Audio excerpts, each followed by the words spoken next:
ప్రపంచాన్ని వణికిస్తున్న tsunami, America, Russia, China తీరాన్ని తాకిన సునామీ.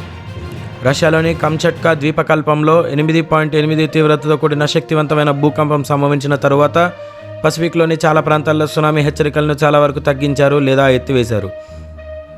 ముందస్తు తరలింపులు ఉత్తర్వులు అందుకున్న జపాన్, హవాయి మరియు యుఎస్ వెస్ట్ కోస్ట్ అన్ని హెచ్చరికలకు వెనక్కి తీసుకున్నాయి. అయితే దక్షిణ అమెరికా దేశాలు అంచున ఉన్నాయి. చిలీ బుధవారం తెల్లవారుజామున అత్యున్నత స్థాయికి హెచ్చరికను పెంచింది మరియు తీర ప్రాంతాలను ఖాళీ చేయడం ప్రారంభించింది. కొలంబియా మరియు ఈక్వెడార్ కూడా ఇలాంటి ఆదేశాలను జారీ చేశాయి. ఫ్రెంచ్ పాలినేషియా 4 మీటర్ల అలల నుంచి హెచ్చరించింది, కానీ అవి ఊహించిన దానికంటే తక్కువగానే ఉన్నాయి.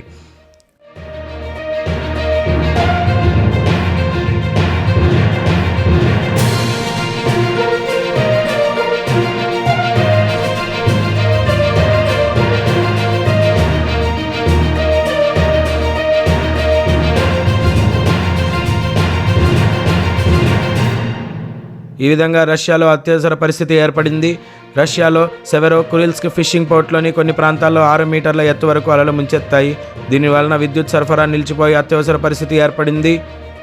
ఇప్పటికీ స్వల్ప గాయాలు మాత్రమే నమోదయ్యాయి. భూకంపం ఉత్తర అర్ధగోళం అతిపెద్దదైన కంచట్కా క్లుచెవ్స్కోయా సోప్కా అగ్నిపర్వతం నుండి లావా ప్రవాహాన్ని కూడా ప్రేరేపించింది.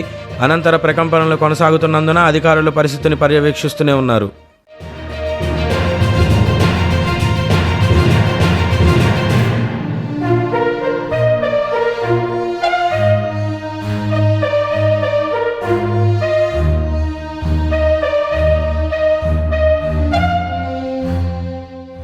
పసిఫిక్ మహాసముద్రం అంతటా ప్రభావాలు. యుఎస్ పశ్చిమ తీరం వెంబడి క్రెసెంట్ సిటీ, శాన్ ఫ్రాన్సిస్కో మరియు పోర్ట్ శాన్ లూయిస్ వంటి ప్రదేశాల్లో 2 నుండి 5 అడుగుల మధ్య సునామీ అలలు నమోదయ్యాయి. హవాయిలో 1.7 మీటర్ల ఎత్తు వరకు అలలు ఎగిసిపడ్డాయి.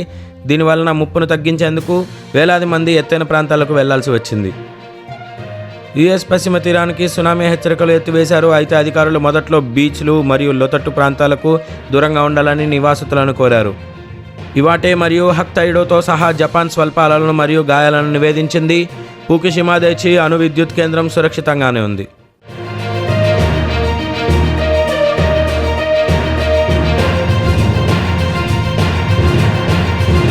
ప్రపంచాన్ని వణికిస్తున్న సునామీ, అమెరికా, రష్యా, చైనా తీరాన్ని తాకిన సునామీ.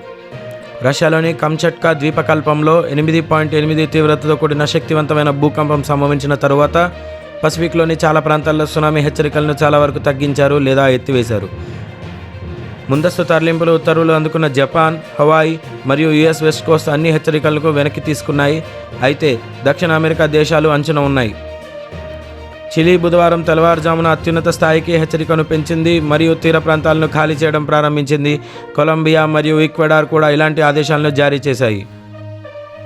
ఫ్రెంచ్ పాలినేషియా 4 మీటర్ల అలల నుంచి హెచ్చరించింది, కానీ అవి ఊహించిన దానికంటే తక్కువగానే ఉన్నాయి.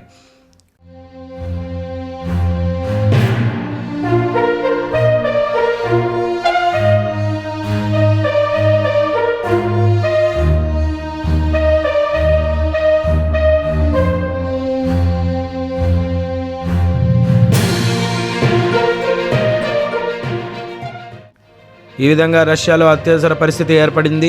రష్యాలో సెవెరో కురిల్స్క్ ఫిషింగ్ పోర్ట్లోని కొన్ని ప్రాంతాల్లో 6 మీటర్ల ఎత్తు వరకు అలలు ముంచెత్తాయి. దీనివలన విద్యుత్ సరఫరా నిలిచిపోయి అత్యవసర పరిస్థితి ఏర్పడింది. ఇప్పటికీ స్వల్ప గాయాలు మాత్రమే నమోదయ్యాయి. భూకంపం ఉత్తర అర్ధగోళం అతిపెద్దదైన కంచట్కా క్లుచెవ్స్కోయా సోప్కా అగ్నిపర్వతం నుండి లావా ప్రవాహాన్ని కూడా ప్రేరేపించింది. అనంతర ప్రకంపనలు కొనసాగుతున్నందున అధికారులు పరిస్థితిని పర్యవేక్షిస్తూనే ఉన్నారు.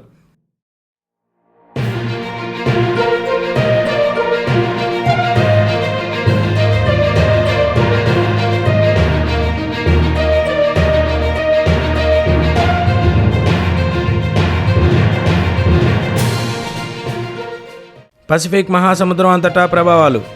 యుఎస్ పశ్చిమ తీరం వెంబడి క్రెసెంట్ సిటీ, శాన్ ఫ్రాన్సిస్కో మరియు పోర్ట్ శాన్ లూయిస్ వంటి ప్రదేశాల్లో 2 నుండి 5 అడుగుల మధ్య సునామీ అలలు నమోదయ్యాయి. హవాయిలో 1.7 మీటర్ల ఎత్తు వరకు అలలు ఎగిసిపడ్డాయి. దీనివలన ముప్పును తగ్గించేందుకు వేలాది మంది ఎత్తైన ప్రాంతాలకు వెళ్లాల్సి వచ్చింది. యుఎస్ పశ్చిమ తీరానికి సునామీ హెచ్చరికలు ఎత్తివేశారు. అయితే అధికారులు మొదట్లో బీచ్లు మరియు లోతట్టు ప్రాంతాలకు దూరంగా ఉండాలని నివాసితులను కోరారు.